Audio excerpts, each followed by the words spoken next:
ကျွန်တော်ကြောင်တော့တော်တော်လွမ်းနေပေါ့ဒီအိမ်ကိုလွမ်းတာတဲ့အိမ်ကြောင်လေးကိုပို့ပြီးတတိယမျိုးတော့ဖြစ်တယ်ပြီးတော့ရဲ့ခါမှာဒီလိုမျိုးပေါ့ကျွန်တော်ဒီတိုင်းတယောက်တည်းလို့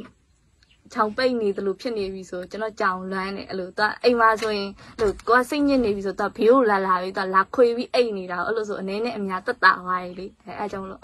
ဒီချိန်ဆိုရင်တော့ကွေကောက်လေးရှိရင်ကောင်းမယ်အဲ့လိုမျိုးကွေကောက်လေးကိုတွေ့ကျင်လိုက်တာအဲ့လိုစိတ်တော့ဖြစ်ပါတယ်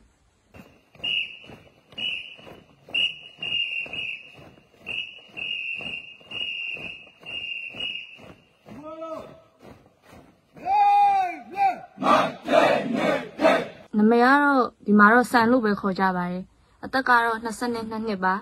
လက်ရှိတာဝန်ထမ်းဆောင်နေတာကတော့ဒီ PPL လေးမှာတည်င်းနဲ့ပြန်ကြားရေးအဖွဲ့ဝင်ဖြစ်နေတာဝန်ထမ်းဆောင်နေပါတယ်ပြီးတော့ဒီတပ်သားတစ်စုဆောင်းရေးနဲ့စစ်စီရေးဌာနမှာလည်းစစ်စီရေးအပိုင်းတွေမှာပါဝင်ပြီးတော့တာဝန်ထမ်းဆောင်နေပါတယ်ဗျ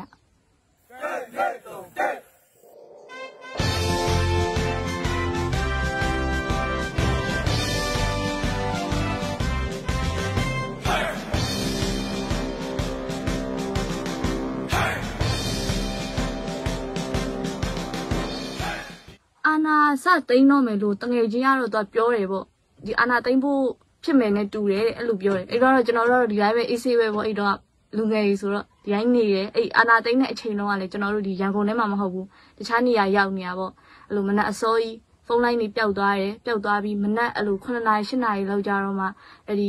အပြင်သွားနေတော့အဲ့ဦးလေးကလာပြောတာပေါ့အာနာသိန်းဝါကြီးဆိုပြီးတော့အဲ့လိုလာပြောတော့မှတကယ်အာနာသိန်းသွားခဲ့တာပဲဆိုပြီးတော့အဲ့လိုမျိုးတီးခဲ့တာပေါ့နော်အရေးပေါ်ရှင်းလင်းကြည့်တာပြီးပုံမှန်418ပုံမှန်ပဲကကြီးက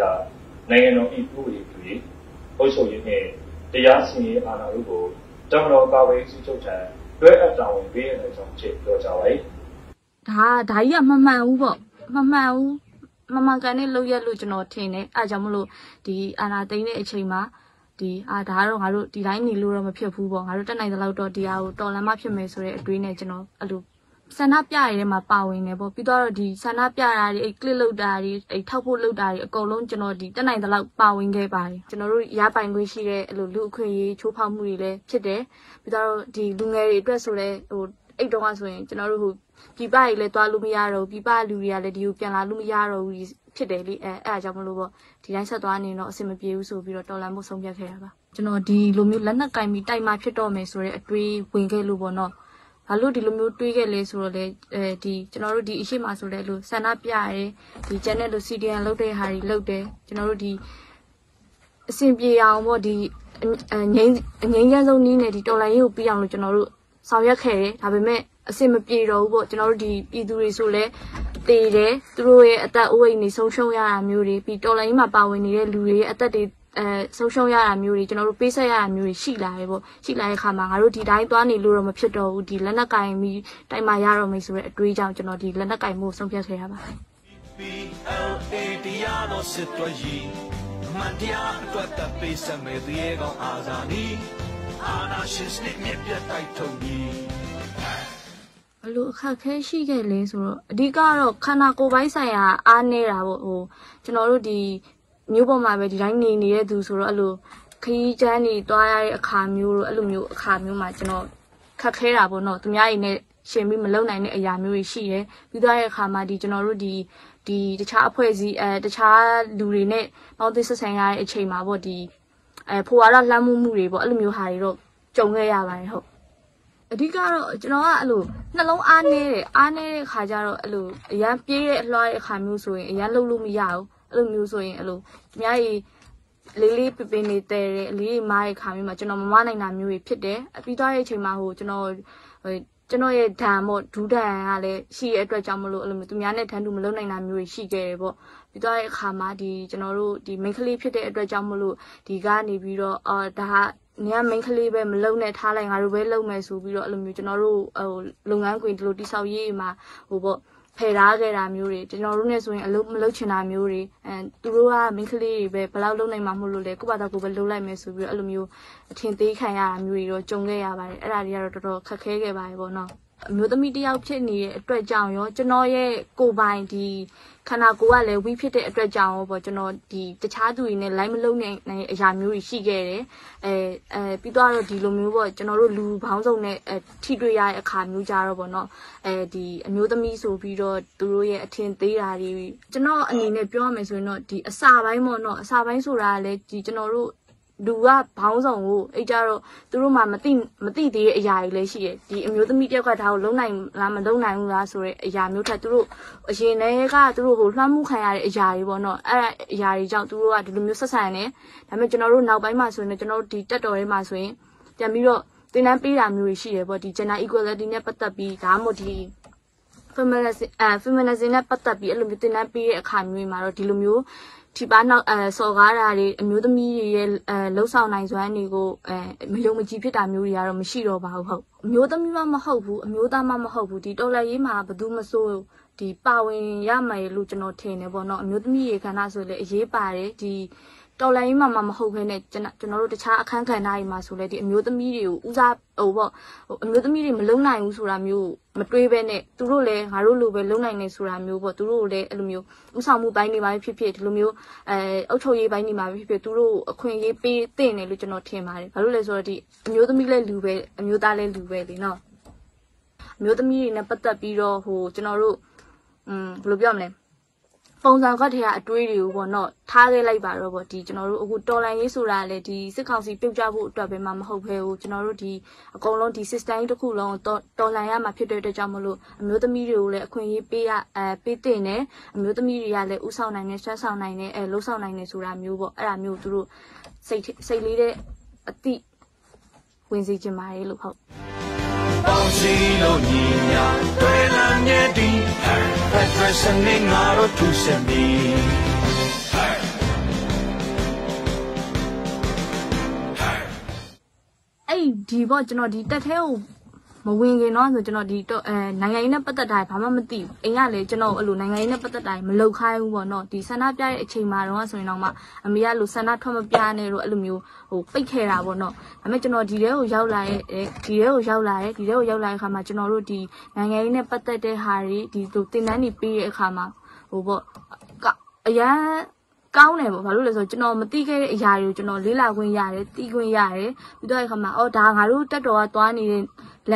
မ်းစဉ်တွေကပို့ပြီးမှန်တယ်တိကျတယ်ဆိုတာကိုပို့ပြီးတော့ဟိုယုံကြည်ချက်ထားရတာပို့ပြီးတော့ကောင်းလာတာပေါ့နော်ကျွန်တော်တို့ဒီတော်လိုင်းရေးပြီးဆုံးသွားပြီအသက်မသေးသေးဘူးဆိုရင်တော့မှကျွန်တော်တို့ဒီဘယ်လိုပြောမလဲဘဟုတုတ္တတွေရောအဲ့လိုမျိုးအကုန်လုံးနှီးပါအကောင်းမွန်ဆုံးနဲ့ရခဲ့တယ်လို့ကျွန်တော်ထင်ပါတယ်ဗျဒ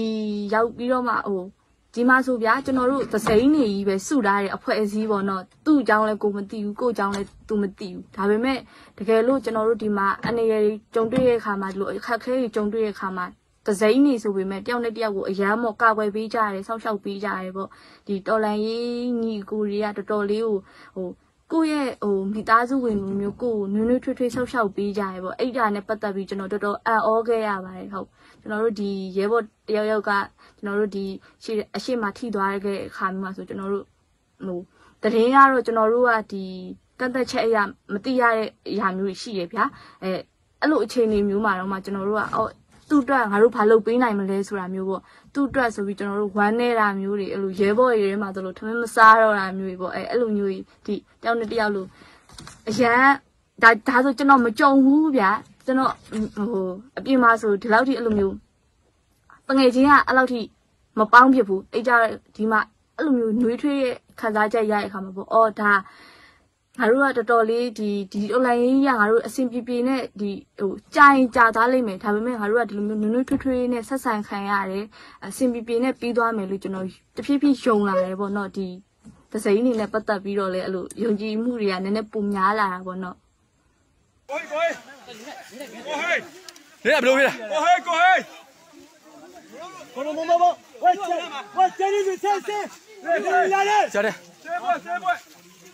ဘယ်နာရီရောရဘယ်နာရီရဟုတ်ဒီကောင်းတဲ့ဆက်ထိပါတော့မှာဝဲမှာသူ့ဘယ်နာစီလာလေဒါဟိုဘယ်လိုပြောမလဲကောင်းတဲ့တစ်ခုလို့တော့ကျွန်တော်ပြောလို့ရတယ်ကျွန်တော်အရင်ကဆိုအရန်စိတ်ကလေ အကြဘက်ကိုတွားတာများတယ်ပေါ့ဒီတော်လိုင်းရေးရဲ့ဝင်ပြီးတဲ့အခါမှာလို့ခန္ဓာကိုယ်ပိုင်းဆိုင်ရာပဲဖြစ်ဖြစ်စိတ်ပိုင်းဆိုင်ရာပဲဖြစ်ဖြစ်လို့အခက်ခဲကြီးကြုံလာတဲ့အခါမှာဟိုစိတ်ကအရင်ကထက်ဆိုင်တော့ strong ဖြစ်သွားတယ်ပေါ့နော်ဒီလိုမျိုးတချို့အရာ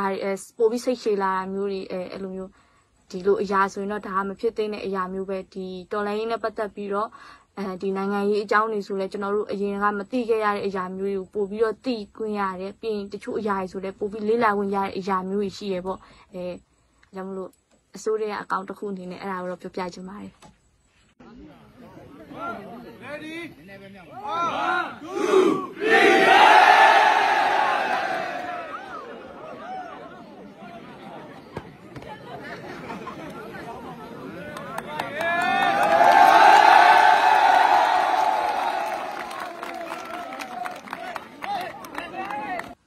ကြုံတွေ့ရတဲ့အခက်အခဲကတော့ကျွန်တော်တို့ဒီပေါ့ဒီအဓိကတော့ဟို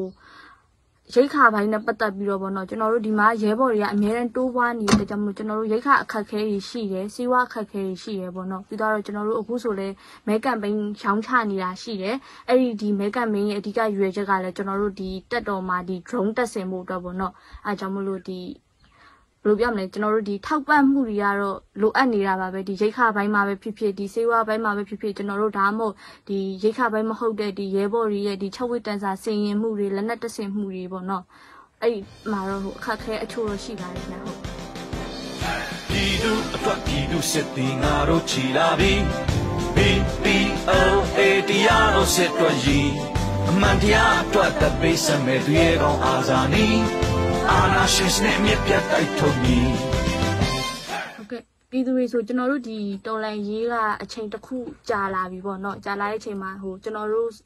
တွေမဟုတ်ဘဲနဲ့သူတို့ဆိုရင်လည်းဒီကုံစင်းနှုံမြင်မာတဲ့ဟာတွေတစ်ဖက်ကောဒီသူတို့နေထိုင်မှုအတွက်ကောပေါ့ကျွန်တော်တို့ကိုထောက်ပံ့နေရတာတွေအတွက်ကောသူတို့မှာပင်ပန်းလာတဲ့မျိုးတွေရှိရဲပေါ့နော်အဲ့ဒါတွေနဲ့ပတ်သက်ပြီးတော့လဲပေါ့အဲ့လိုမျိုးဆက်ပြီးတော့တောက်ခံထားပေးဖို့ကျွန်တော်တို့ဒီတော်လိုင်းရေးအဖွဲ့အစည်းတွေကိုလည်းယုံကြည်ကြည်နဲ့ဆက်ပြီးတော့ထောက်ပံ့ပေးဖို့ကျွန်တော်တို့နဲ့အတူပေါ့ဒီတော်လိုင်းရေးပြီးတဲ့အထိအတူတစ်ခွရက်တည်ပြီးတော့တိုက်ပွဲဝင်ပေးဖို့အတွက်ကျွန်တော်ပြောချင်ပါတယ်ဒီတော်လိုင်းရေးကိုလည်းပေါ့ကိုတက်နိုင်တဲ့ဘက်ကနေပြီးတော့စွမ်းကုန်ပါဝင်ပြီးကြပါလို့ကျွန်တော်ပြောချင်ပါတယ်ဟိုပေါ့ဒီကျွန်တော်တို့ဒီအမျိုးသမီးအနေနဲ့ဒီလိုမျိုးတော်လိုင်းရေးမှာပါဝင်ပြီးတဲ့အတွက်ကျွန်တော်အရင်ကျေးဇူးတင်တယ်ပြီးတော့ဒီလိုမျိုးအခက်ခဲရှိနေအောင်မှစိတ်တက်မကြကြပါနဲ့ပေါ့ကျွန်တော်တို့အချင်းချင်းရှိနေပါတယ်လို့ဒီတော်လိုင်းရေးပြီးသွားတဲ့အထိကျွန်တော်တို့နဲ့အတူတိုက်ပွဲဝင်ပြီးကြပါအောင်လို့အဲ့လိုပြောချင်ပါတယ်ဗျကျွန်တော်တို့ဒီတော်လိုင်းရေးပြီးဆုံးသွားပြီးအသက်မသေးသေးဘူးဆိုရင်ဒါနည်းနည်းတော့ခလေးဆန်လားမသိဘူးကျွန်တော်ရေခဲမုတ်သားစားမယ်လို့ဆုံးဖြတ်ထားပါတယ်ပြီးတော့ရင်တော့ကျွန်တော်ကြောင်ကိုတတ်တွေ့မယ်ပေါ့အဲ့ဒါပါပဲ